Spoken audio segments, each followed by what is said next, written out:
દાબેલી વડાપાવ તો તમે બહુ ખાધા. શું તમે ક્યારે પાવનો આવો નાસ્તો તો પેરી પેરી પાવ સ્લાઈડર ખાધા? બહુ સરળ બનાવવાનું, બહુ ઝટપટ બનીને તૈયાર થઈ જશે અને બધાને બહુ ભાવશે.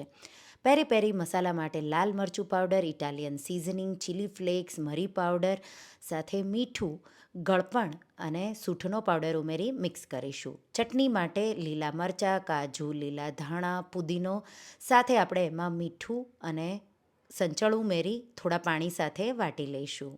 હવે એક પેનમાં ડુંગળી કેપ્સિકમને સારી રીતે સાતળી એમાં 200 ગ્રામ પનીર, પેરી પેરી મસાલો ઉમેરીશું. મીઠું જરૂર લાગે તો એડજસ્ટ કરવાનું અને સરખું સતળાય એટલે ગેસની આંચ બંધ કરી અને પછી આપણે પાવને વચ્ચેથી કટ કરી બનાવેલી ચટણી સાથે લેટસના પાન, પનીરનું મિશ્રણ અને પછી આ રીતે પેરી પેરી મસાલો છાંટી કવર કરી લઈશું. આ રીતે હવે આપણે એને પેનમાં ઇટાલિયન સિઝનિંગ અને બટર સાથે બે સાઈડ એકદમ સારી રીતે શેકી લઈશું. તમે ઓવનમાં પણ બેક કરી શકો બટર લગાવી, પણ આ રીતે તવામાં બહુ જલ્દીથી બની જશે. તો રેસીપી એકવાર ટ્રાય કરજો અને મને કહેજો રેસીપી તમને કેવી લાગી. Thank you for watching.